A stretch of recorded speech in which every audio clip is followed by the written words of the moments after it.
question ti laso a commencé na Sialo Goussa. Sialo Goussa a posé question dans d'autres ANE, Autorité Nationale de Élection. Sialo Goussa tene biati kodro lani lona député tilo ti majorité aleti Sara Maourou.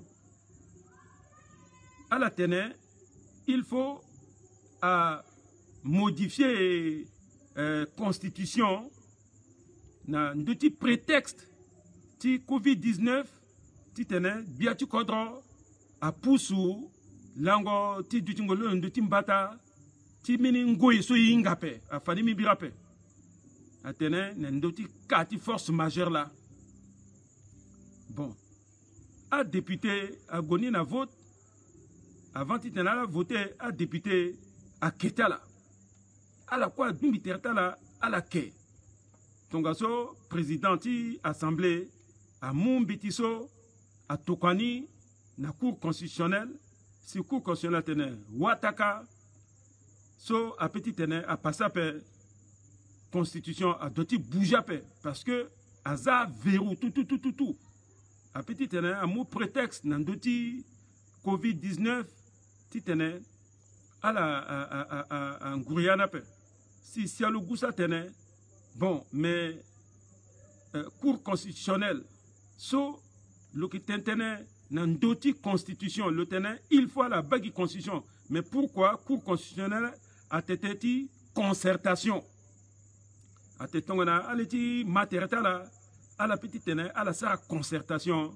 fade à la kouarmini accord politique si tongana électionné à du temps le 27 décembre après ou à la glissement que fade à la que materata la ni la si Sialo Goussa akira tene na molongo o tati tene to tene bon cour constitutionnelle na zutu opposition à yedana pokoni titene constitution a modifié c'est-à-dire à la quai proposition tindia souci a zuti majorité ti toadera saraso a zutu opposition na cour constitutionnelle à la ketala we hein mais à Sara Tonganaye, si l'asso ANE Atene, qui gwande gine élection, na le 27 décembre, si falsa encore, azouti opposition ni, encore Atene, non, il faut la sargi concertation. Ni la lune betene, il faut mi femme bimbirgi. Concertation ni, akindaliti glissement, ou alandaliti ndati concertation ni akinye.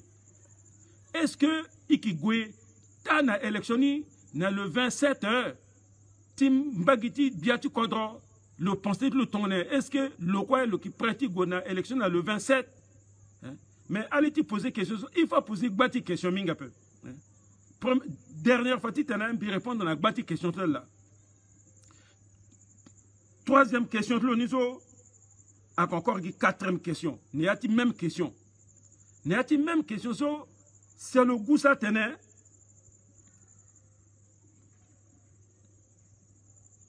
Zambiti konisi. Tu t'aimes traduire ni bien ngati sango. Sialo Goussa tene nima atene azoso na bangi aza iritala. Ti tene si ala goy ala soro biana député niso na 2015 à la que 320 000 et puis l'asso à Kigi n'ayati 275 000 Tiazutungonda à Kikete Mingi. Bon, est-ce que Ndali tient si ti bangige à Kilani 300 000 si Fadiso l'asso na 2020 à Gagi moins de 300 000. Bon, bien commencer à répondre à la dernière question niso. Bien qui candidat na 2015-2016. Tatene. Monsieur Tanguy, s'il vous plaît, s'il vous plaît, ne me perturbez pas. Monsieur Tanguy Fimat, je suis en live, en direct. Ne me perturbez pas, ne m'envoyez pas des invitations bidons. Ne m'appelez pas sur Messenger, s'il vous plaît. Donc, Biki Kiri, na dernière question, Tisialo Goussa. Itatmi Sialo Goussa. Na 2015, et que Tatene, presque 300 000. Mais là, sur la 2020, Ikiri entre 250 000 et 275 000 selon chiffre ti ANE so a bouclé ti bangiawe. Ndani akinyen si a baissé. Na 2015, l'année Bera ti 2013 jusqu'à 2014 si na 2015 so azwa pe a kodro kete kodro aga na bangi mingi. Azo aga alango ne ati légère. Azo alango ne ati légère na aéroport, ne ati data église, ne ati data ne ati mosquée, na yati école. Azo so ake alondo la kete kodra laga nombre tala ki mingi. Donc on a nombre tala ki mingi agati sara recensement, à sa recensement tala aussi. L'année azo soit ne ati kando, soit irat ne légère zo. À la quoi, à la voter. Ni la lani, nombre tala a augmenté. Si nombre tala population ti Bangui a augmenté. À la soirée, doit-tu voter l'année so, nombre tala a augmenté.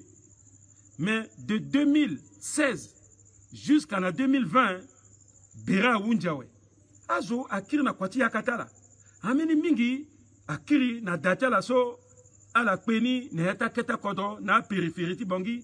Si à la Ghana Bangui lana lango geso à la kiri na ndochala we ni la si nombre ni a diminué so ba vraie réalité ni là et puis motene azo aki mingi ti vota pe soit qui gak pa la paix non constitution tene zo a qui na droit ti goti voter hein il faut a bindi zo ti tene le golozeir klo ti ga ti sar vota pe. Il faut à Bundizo titel aussi le vote à paix. Mais vote à qui obligatoire à paix. Ti zango irritmo à qui volontaire. Agwa ki bomo bongo ne hangati da si aga à qui za irritmo à paix.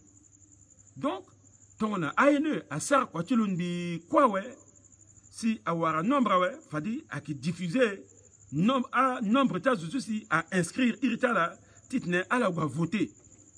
Généralement à ce soit qu'il y a un âge de vote, si il y a une élection depuis celui qui est candidat jusqu'à la soso, nombre à ce soit inscrit. So, à ce 1 500 000 à peu. Même s'il y a 1 500 000, mais à gauche voter so, à qui 1 100 000 ou 900 000, à dernier so, à qui 600 000. Voilà.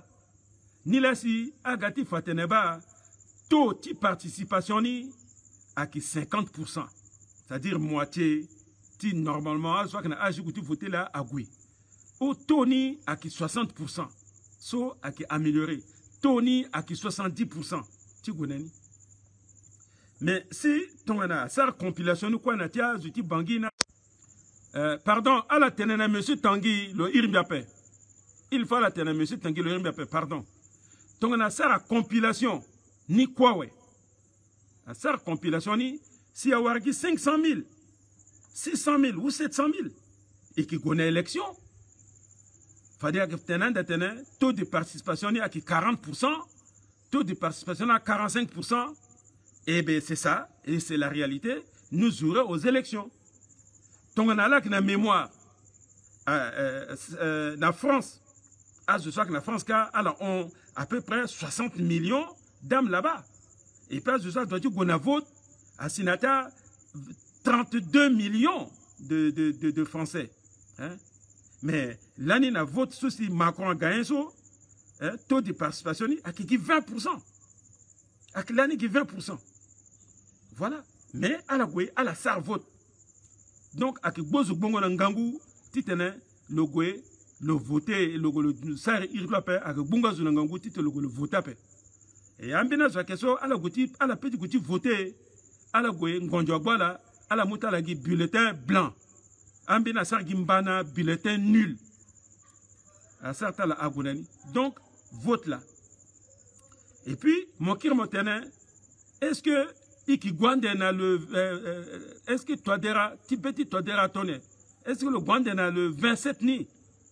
Mais constitution na code électoral a fa atteint élection akna le 27 décembre. Soit qui constitution la fa. Donc ti biati kodro le qui préparait terlo ti tene le Sarasi à centrafricain a voté biati kodro na député Azuti Badalezo na le 27. Soit qui constitution la fa. Le petit kir n'a pas encore appelé. Guini là. Le petit est le gona devant paix. Parce que Cour constitutionnelle a quelle proposition titane a poussé l'angoti ti électionné na devant ou ti prolonger mandat ti président de la assemblée ti quelques mois ou ti un an ou indéterminé à la ketela. Opposition à Moulilani tongana victoire. So Zokwaba. Donc, il faut Zokwe à respecter la constitution et une élection dans le 27. Et puis, mon terrain, il y a une question encore, mon terrain, il y a une concertation à Kinyé. Mais, question ça m'a posé dans biso à Kingangu question mingi. Normalement, question ça a doit être posée dans la Cour constitutionnelle. Président de la Cour constitutionnelle là, fallait le gars, le petit tenait pourquoi à sa concertation. Parce que la Cour constitutionnelle dit la loi est dure, mais c'est la loi. À qui le 27 ah ouais. Mais à ça encore concertation ni d'altien. Est-ce que à qui Cour constitutionnelle là si à qui conseiller ti président ti tenait à ça dialogue ou concertation ou consensus? Non. Cour constitutionnelle, le que tu le garant, le qui gendarme tu constitution. Président là, le qui garantit constitution. Cour constitutionnelle à qui gendarme tu constitution. Cour constitutionnelle à petit conseiller président guinandoti constitutionnalité ti a texte de loi. Ton a décret. So, par exemple, aussi, à petit outil aussi, Conseil d'État. On a la légitime constitution, il faut dire Cour constitutionnelle, à l'époque, on a la légitime constitution, Cour constitutionnelle, à l'époque, on a. Donc, on a Cour constitutionnelle, à quelle modification, de constitution, il faut Cour constitutionnelle, à l'outil gangangan aussi, dans l'outil 27 décembre, titane, à Joagona élection, na légini. Question tu m'as posé cela.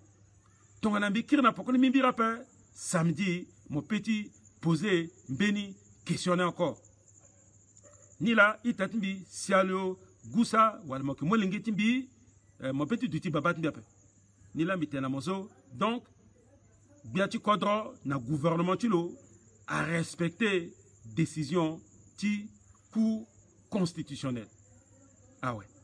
Le respecter aussi Ndia Nandoti ANE Solani Atene il faut azuti sango kwati ANE niso il faut pousse langota la yamba Cour constitutionnelle Atene constitution Atene kwata la gonbi a unji gigegi par ton a unjawe a unjawe ni là donc ça aussi ton mandati président agwe a unjawe et qu'il faut de ça na yati contre tinja iwara fa de ça vrai Cour constitutionnelle là ouais.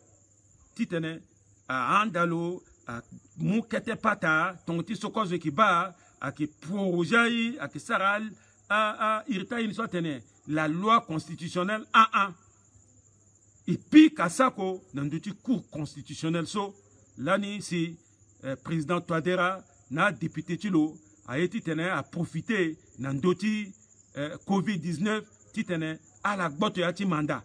Donc, à Unjawe, iso kwe si aknaliati constitution paix iso kwe agwe contre constitution il faut cour constitutionnel à lutin gang nandoni titene iwar encore pas la paix si alogu sambi mon merci mingi akikindeli ti violation ti constitution si ba lasso contre ti ati na yati pasi ti bera ton on a fait marti cour constitutionnel so iknani depuis 1993 so démocratie aga na mbagiti patase si jusqu'à là so ton a marti cour constitutionnel so la iknani lani ka kodrotier a avancé ngangumingi de moi merci c'est le goût ça giti terrain mo corriger mi parce que question mo poser mingi peut-être mbeni likimba grisada